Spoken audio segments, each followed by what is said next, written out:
Ubwanwa buteretswe nk'imyaka nk'itanu ariko ngenda nyuzamo nkabugabanya nanjye. Imyaka itanu utabwogosha. Kubera iki se uteretse bukaba bwinshi cyane? Ubwanwa umuntu aba ashaka gukora icyo bita personality. Personality to make a difference to another society.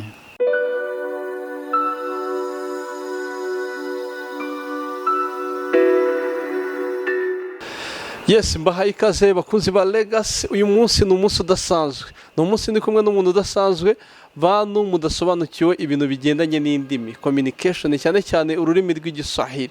Navuga ngo leo tuko pamoja na mtu mkubwa, mtaalamu, mwalimu. Tumetaka leo atufundishe lugha ya Kiswahili, Kiswahili sanifu, Kiswahili nzuri. Sasa nakubwira ngo kora like, ukore subscribe, ukore share, hanyuma ubundi ugume kuri Legacy TV. Tangira twibwira amazina yawe. Amazina yanjye nitwa mwarimu igivuze private. Kubera iki private ni izina cyane ipete rya gisirikare? Private ni izina ryanjye ryanditse mu irangamuntu. Hanyuma rero hari abantu bakwita ngo Muswahili, ni kubera iki? Muswahili? Muswahili nuko rimwe na rimwe hari igihe njya mbabwira amagambo y'igiswahili y'ubwenge, rimwe na rimwe bakumva ko ayo magambo hari ikintu yabafashaho. Hanyuma se nk'umuntu ashaka kwiga igiswahili ni irihe jambo yaheraho ubundi? Umuntu utazi igiswahili. Umuntu utazi igiswahili amagambo aheraho ahera ku magambo yo hasi. Cyane cyane mu byo bita gusuhuzanya, mamukizi, mu giswahili basuhuzanya akeshi na keshi. Nk'aka kanya yenda dufata urugero, uhuye hari uburyo usuhuzanya mu buryo bwa respect, bwo kubaha, hari n'uburyo usuhuzanya mu buryo busanzwe. Urumva uko usuhuza umuntu mungana, uko usuhuza umuntu mukuru kuruta biratandukanye. Umuntu mukuru wamusuhuza usuhuza akakanya wasuhuza. Umuntu mukuru kumusuhuza wamwubashye basuhuzanya ngo shikamo. Akagusubiza ngo iki? Akagusubiza ngo marahaba. Marahaba? Marahaba. Ni nko kukubwira yenda ntiwafata ururimi ngo uhite uruhindura mu rundi, ariko akeshi na keshi ni ukuvuga ngo aho nakubwiye ko ari ku muntu mukuru ukuruta, ariko niba ari umuntu wo mu kigero cyawe babandi mwirirwa mukina, ntabwo umubwira ngo shikamo. Ushatse uramubwira ngo vipi, mambo, nawe akakubwira ngo powa cyangwa safi. Urumva ko cyane cyane hari indamukanyo ushobora guha umuntu ukurusha imyaka n'undi munganya imyaka. Ntabwo wabwira umuntu ukurusha imyaka ngo vipi, cyangwa se ngo mambo. Uramubwira shikamo baba, shikamo mama na kadhalika. Ikibazo cy'amatsiko, ubwo ubwanwa bwawe ko ari bunini bwinshi cyane, buteretse nk'imyaka ingahe? Ubwanwa buteretswe nk'imyaka nk'itanu ariko ngenda nyuzamo nkabugabanya nanjye. Imyaka itanu utabwogosha. Kubera iki se uteretse bukaba bwinshi cyane? Ubwanwa umuntu aba ashaka gukora icyo bita personality. Personality to make a difference to another society. Komera nk'umuntu utandukanye n'abandi. Kugira ngo byibuze uko byagenda kose hari identite yawe ushaka gukora. Nkanjye ubwanjye ndi umufotogarafe mu buzima busanzwe. Niba nagufotoye rero bituma, niba najyanye n'umufotogarafe wabwogoshesheje, ashobora kuva mu bukwe bamwibagiwe nabo yafotoye bamwibagiwe, ariko ngewe bitewe nuko hari icyo bita tofauti mba nakoze, usanga akeshi na keshi wari wese abasha kuba yabika isura yanjye mu mutwe igihe kirekire. Hanyuma rero tugaruke kuri rwa rurimi rw'igiswahili. Igiswahili ni ururimi ruhuza Afurika. ubona mu Rwanda igiswahili kiri ku ruhe rwego? Hari abantu babona umuntu avuga igiswahili bakamwita umuswahili cyangwa ni umwesikoro, ubibona ute wowe? Igiswahili ni ururimi, ni communication nk'uko bavuga.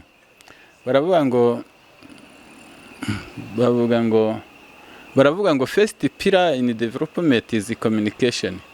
Ni ukuvuga ngo ikintu bita communication ni icyambere, kuko niba ururimi rw'igiswahili rukoreshwa muri Afurika yose, birasabwa ngo niba ushaka kuba hari ukuntu wakominikana n'abo bantu, cyane cyane dufate nk'urugero nko muri monde twinjiramo, ni monde y'ubucuruzi. Ni monde y'ubucuruzi. Ya monde y'ubucuruzi rero, iyo tuvuze iwacu duvuga hano mu Rwanda. Mu Rwanda tugakuza ururimi rwacu rw'ikinyarwanda muri surface y'u Rwanda. Noneho twagera muri Afurika tugakuza igiswahili. Tugakuza igiswahili kuko nicyo gikora mu bihugu byinshi muri Afurika.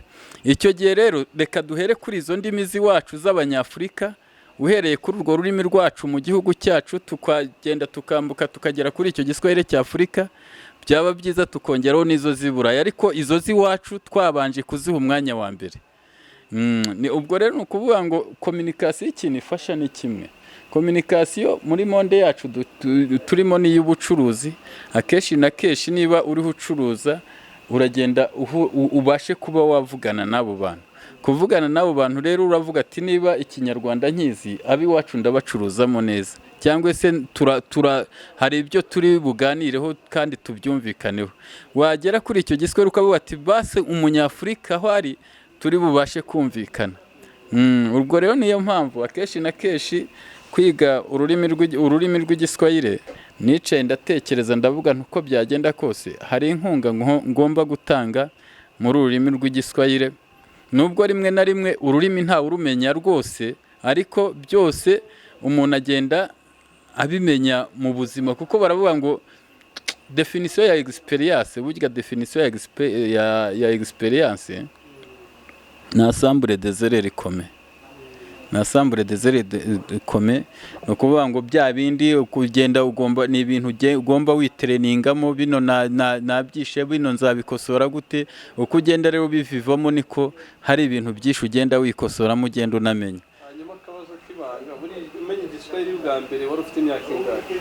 Umenye ijambo rya mbere ry'igiswahili?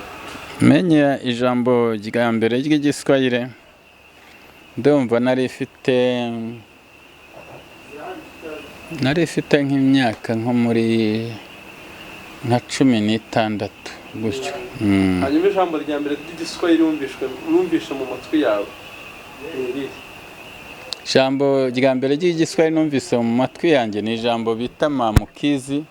Mamukizi ni ibyo bita salutation cyangwa se greetings mu Cyongereza, indamukanyo. Mamukizi ari nazo zirimo izo ngizo za shikamo, za VP, mambo VP, urumva. Ubuse ntiwaduha nk'umunota umwe ukatwigisha uko baramukanya? Batubwiye shikamo, tubwira na mambo VP. Hari izindi zaba zirimo? Uko basubiza? Nk'ukuntu ushobora yenda nk'iyikunze gukoreshwa cyane, yenda nka kuri ushobora kuba wasuhuzanya. Hari n'ukundi kuntu ushobora gukonjiga, kuba wakonjiga ukurikije yenda ubwishi cyangwa ubukeye. Ushobora kuza yenda muri deuxième personne du singulier. Deuxième personne du singulier akoresha niba uri usuhuza umuntu ngo hujambo. Hujambo nawe akagusubiza ngo sijambo. Urumva? Ni nko kukubaza ngo sava, akakubwira ngo sava. Narabanya numva bavuga jambo gusa, ujambo nabayivuga ko ngo jambo. Jambo ni nka contract, hari uburyo mu rurimi nanone bamira amagambo cyangwa se bakayakata.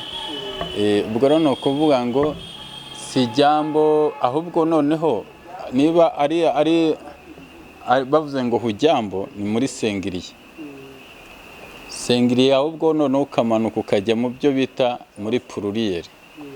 Pluriel bwo bagenda bavuga ngo hamujambo. kongera ngo hatujambo. Hatujambo. Hamujambo hatujambo. Urumva? hanyuma se ko dusuhuzanyije mu gusezeranaho dusezerana nguki? Mu gusezeranaho basezeranaho bavuga ngo kwaheri. Kwaheri. Kwaheri narizi ko ari umuntu cyangwa se kwaheri cyangwa tutabonana kesho.